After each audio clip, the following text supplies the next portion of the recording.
Hi, my name's David Wright and today I'm in Almeria with my friend Alejandro. Alejandro runs Salvador Tax and Legal here, a family-run business in Almeria, and he helps people with their residency, tax, and just about every piece of paperwork you need when living and working in Spain. Alejandro is also the Honorary British Consulate here in Spain. So, hi, good morning Alejandro. Good morning, David. Now, first of all, I've got a few questions I'm going to ask you today. I'm not going to bombard you with loads of questions because we've come up with a better idea. You're going to do a webinar where you're going to be answering just about all the questions that people have about the Brexit, residency, tax and everything else. All right, yeah. So first of all, just a few questions. A lot of people are asking about this residency payment now that you need. Can we just explain once again how much it is you need to have proof of income and for how long do you need to prove that income for residency in Spain? Right. Okay. Yes. People are, very worried right now with the Brexit that finally came, and they realize now that they probably didn't do their homework and fix things before the end of 2020. That was the deadline.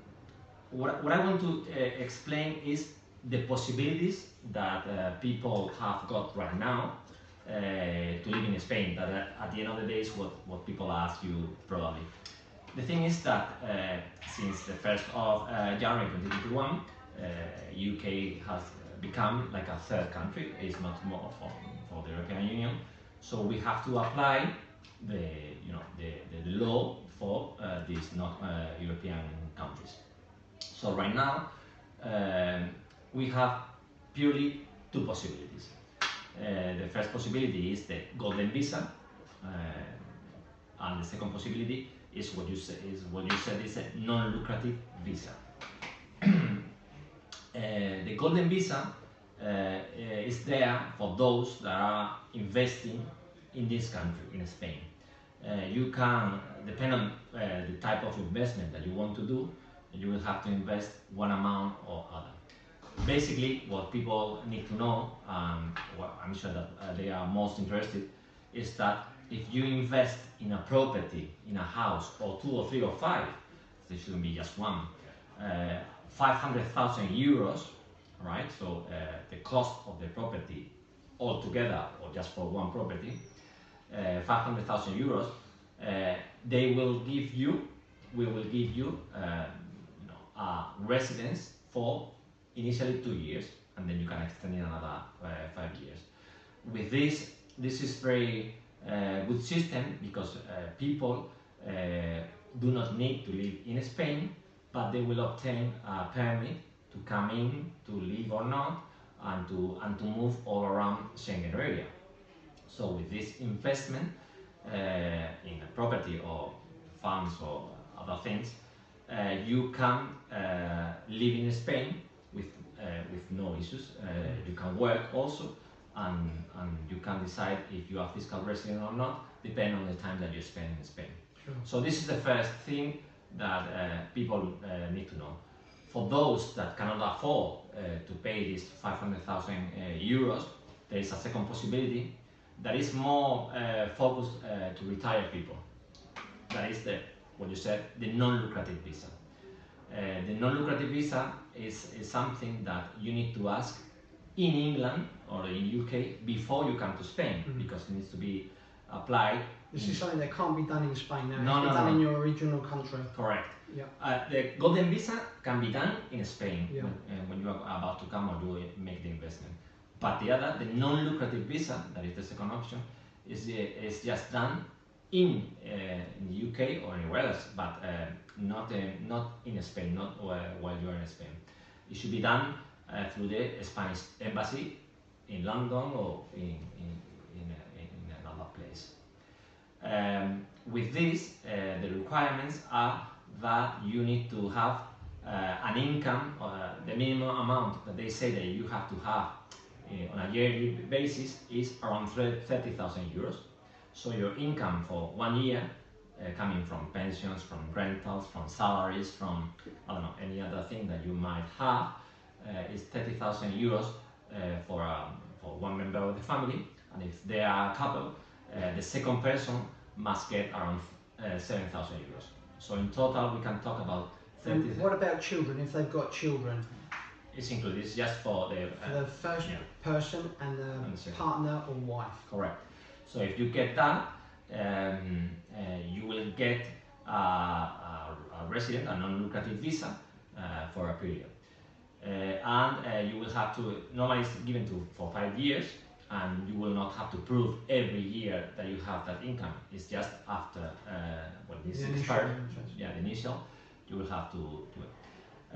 Also, it's important to say that this non-lucrative visa is not for those that are in the age of work, because you cannot. This will won't give you the right to work in Spain. It's just to live in Spain, right? So if someone is still on the age to work and is looking to work in Spain, that's not what you can do, right? So if somebody wants to set up a business here, they still need to prove the income.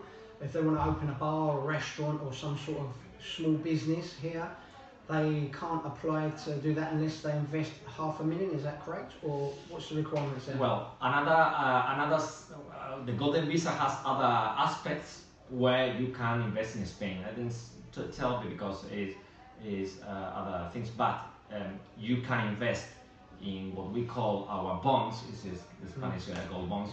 That is around 2 million, or a deposit in the bank account, in any bank account in Spain of 1 million. The property that I told you that is 500,000. And the last thing is that you are going to establish a business in Spain. But this, in my opinion, it's not for those that are looking to open a bar or to open a small business. This is focused on big things.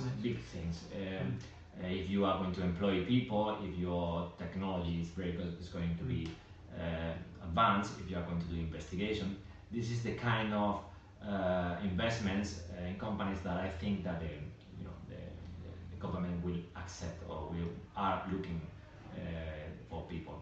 And this is subject to approval. This is not something that is immediately given.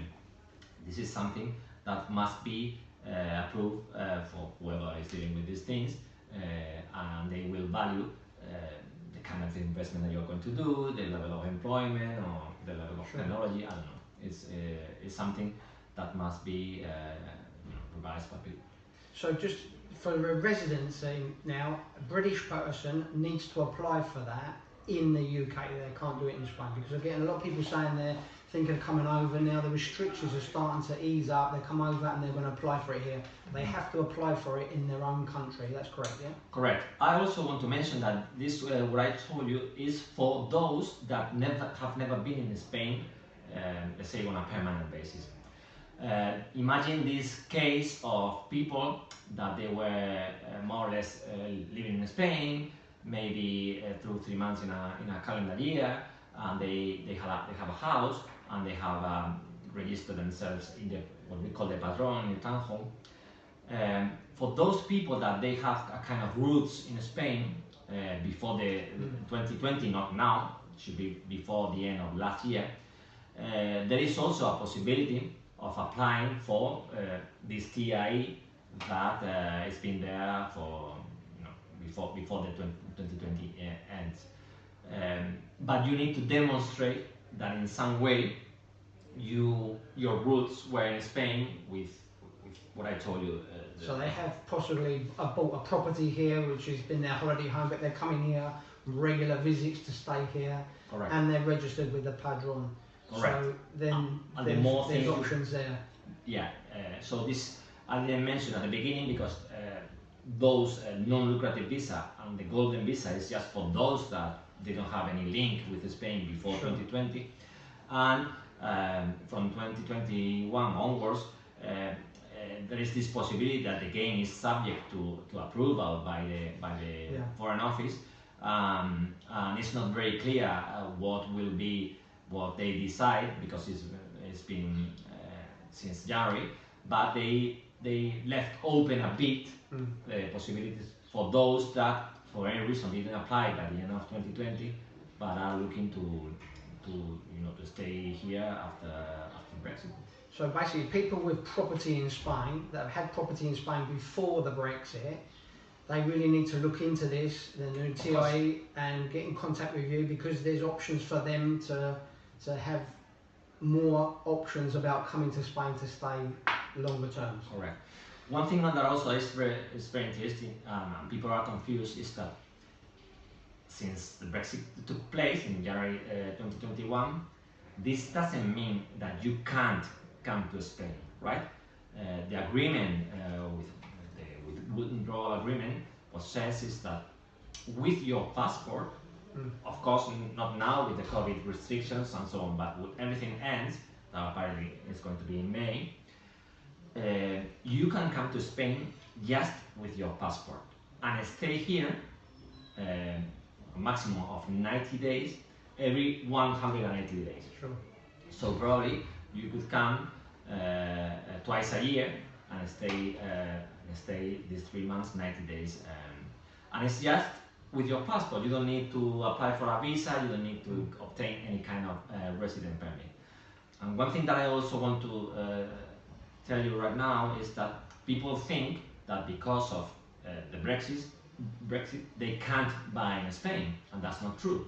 You can still buy in Spain.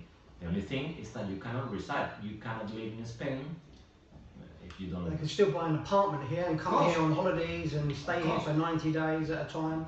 And so, you know, it's not the end of the world. You can still come and visit and enjoy your property in Spain.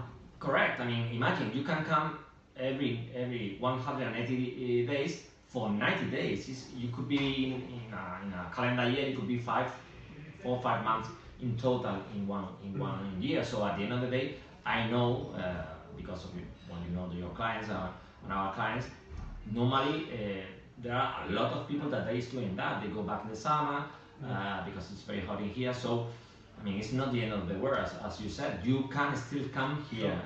You can live in Spain with this 90 days rule, and you can buy in Spain and with your NIE. That is not difficult to apply for. Yeah.